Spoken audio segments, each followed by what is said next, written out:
चलिए, तो cease fire के बाद पीएम आवास पर महत्वपूर्ण बैठक जो है वो रखी गई है। इस बैठक में प्रधानमंत्री नरेंद्र मोदी मौजूद हैं, उनके साथ देश के रक्षा मंत्री राजनाथ सिंह, सीडीएस, एनएसए भी मौजूद हैं और उच्च स्तरीय बैठक में कई चीजों पर मंथन जो है वो होना है। आगे की रणनीतियों पर जो है वो मंथन होना है। आपको बता दें कि सीज फायर के बाद जिस तरीके से पाकिस्तान ने नियमों का उल्लंघन किया, नापाक हरकत दोबारा की, उसको लेकर भी चर्चा होगी कि अगर पाकिस्तान भविष्य में भी सीज फायर को तोड़ता है, सीज फायर का उल्लंघन करता है, तो भारत ने जो कहा है कि उसे एक्ट ऑफ वार माना जाएगा, उसको लेकर क्या रिस्पांस होगा सरकार का, सेना का, इन तमाम चीजों को लेकर मंथन होगा। हमारे साथ हमारे दिल्ली सहयोगी दीपक भी लगातार हमारे साथ जुड़े हुए हैं। एक बार फिर से उनका रुख करते हैं।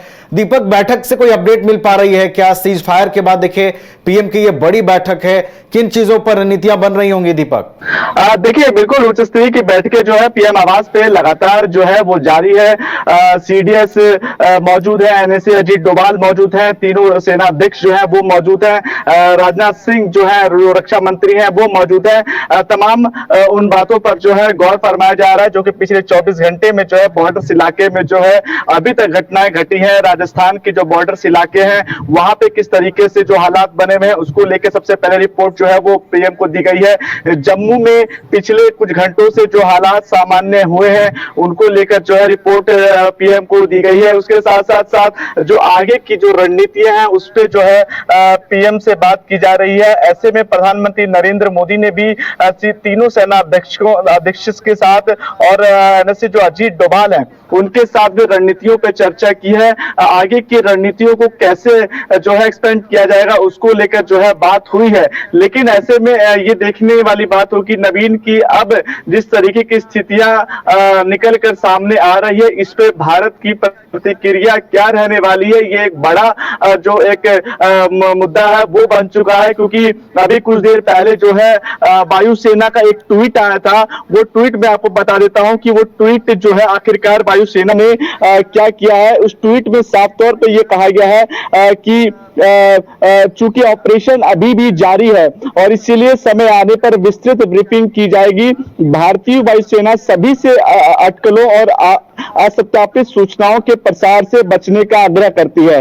तो ये सीधे तौर पर भारतीय वायुसेना ने एक ट्वीट किया जिसपे कहा गया है कि ऑपरेशन सिंदूर अभी बंद नहीं हुआ है, अभी भी ये जारी है। यानी कि पाकिस्तान की किसी भी बातों पर भारत को भरोसा नहीं है। इसीलिए स्थिति जब तक सामान्य नहीं हो जाती है तब तक भारत किसी भी फैसले पर पूर्णता नहीं पहुंच सकती। इसीलिए जो ये बैठक पीएम आवास पे जो लगातार पिछले कई घंटों से जो चल रही है वो अभी तक जस की तस बनी हुई है। कभी भी कुछ भी होने की संभावनाएं जो है वो बनी हुई है। ऐसे में वायुसेना का ट्वीट अपने आप में एक बड़ी बात होगी। 12 बजे जो है जो विदेश मंत्रालय ब्रीफिंग करने वाला था लेकिन अब उस समय को बढ़ा दिया गया। तो नवीन आप समझ सकते हैं कि जो हालात है वो किस तरीके से बने हुए हैं। जी चलिए, तो हालात अभी भी तनावपूर्ण है और लगातार बैठकों का दौर दिखाई दे रहा है। दीपक ने एक अहम ट्वीट के बारे में जानकारी दी जो वायुसेना की ओर से किया गया है। उसमें लोगों से अपील की गई है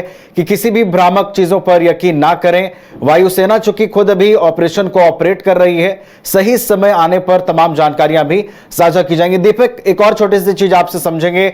देखिए, इस वक्त संसद के विशेष सत्र बुलाने की भी मांग दीपक जोर पकड़ रही है। विपक्ष की ओर से लगातार सीज फायर पर जो रिएक्शंस आ रहे हैं उसमें एक बात काफी अहम है दीपक, कि सरकार को तुरंत संसद का विशेष सत्र बुलाना चाहिए और पहलगाम आतंकी हमले के बाद से जो गतिविधियां रही हैं उस पर वहां पर बिंदुवार सिलसिलेवार तरीके से चर्चा होनी चाहिए। तो इस बात में कितना दम दिखाई देता है दीपक? क्या सरकार ऐसी कोई स्थिति में है कि आपातकालीन सत्र बुलाया जाएगा?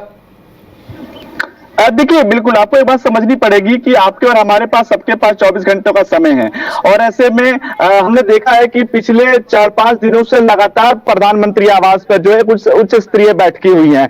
पीएम हर एक चीजों पर जो है अपनी नजर गड़ाए हुए हैं। रक्षा मंत्री भी लगातार अपने आवास पे बैठक जो है वो कर रहे हैं। ऐसे में विपक्षी दलों द्वारा खासकर कांग्रेस, मल्लिकार्जुन खड़गे, राहुल गांधी, तमाम कांग्रेस के जो बड़े नेता हैं उन्होंने इस बात पर जोर डाला है कि भारत सरकार को, मोदी सरकार को एक विशेष सत्र जो है वो बुलाना चाहिए। विशेष सत्र के दौरान जो है बातें होनी चाहिए, ये मुद्दा उठना चाहिए। लेकिन खासकर अभी भारत सरकार जो है इन तमाम मुद्दों से परे अपने सेना पर, अपनी वायुसेना, थल सेना और जो नौसेना है उस पर जोर डाले हुए हैं, क्योंकि स्थितियां जो है बॉर्डर्स इलाके में असामान्य है। सामान लगता जरूर है कुछ घंटों के लिए, लेकिन उसके बाद जो है जिस तरीके से अभी खबरें सामने आ रही हैं, पाकिस्तान कभी कुछ स्टैंड लेता है, कभी कुछ बोल देता है, कभी कुछ बोल देता है, तो भारत सरकार अभी उस तरफ नहीं देखना चाह रही है। हालांकि एक पत्र भी कांग्रेस की तरफ से लिखा गया है मोदी सरकार को, नरेंद्र मोदी को लिखा गया है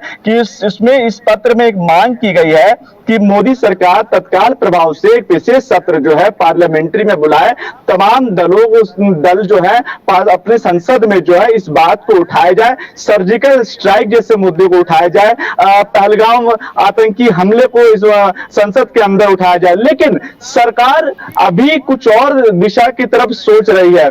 सरकार को यह भी सोचना है कि अभी हमारे साथ कौन कौन लोग जो है जो खड़े हैं, कौन से लोग सपोर्ट है, क्योंकि चाइना ने पाकिस्तान को खुलकर सपोर्ट किया, जिस तरीके से उनके बयान आए हैं, और ऐसे में अभी भी मामला जो है बिल्कुल गंभीर बना हुआ है। लेकिन यहां अभी भारत को सोचने की बात यह है कि भारत अभी अगला कदम कैसे ले सकती है। अगर संसद बुलाया जाएगा तो पूरा समय जो है संसद की कार्य प्रणाली में ही निकल जाएगा। ऐसे में भारत सरकार को समय भी बचाना है, अपने सिविलियंस को भी कहीं ना कहीं ऑपरेट करना है, उसके साथ साथ जो अपनी सेनाओं को भी इंस्ट्रक्शन देना है। तो आप समझ सकते हैं कि भारी दबाव जो है अभी भी प्रधानमंत्री नरेंद्र मोदी के ऊपर है, एक बड़ी जिम्मेदारी है, और उस जिम्मेदारी को निभाने की पूरी कोशिश नरेंद्र मोदी कर रहे हैं। लेकिन सेना को भी कहीं ना कहीं इंस्ट्रक्शन दिया गया है कि आप खुल के जो कदम आप उठा सकते हैं वो उठा सकते हैं, क्योंकि विपक्ष है, विपक्ष में अपनी बातों का लगातार मांग जो है अपने पत्रों के माध्यम से कर रहा है। नवीन जी, चलिए, तो कई तरह की स्थितियां बनती दिखाई दे रही हैं। विपक्ष की ओर से लगातार संसद के विशेष सत्र बुलाए जाने की मांग हो रही है। देखना है सरकार पर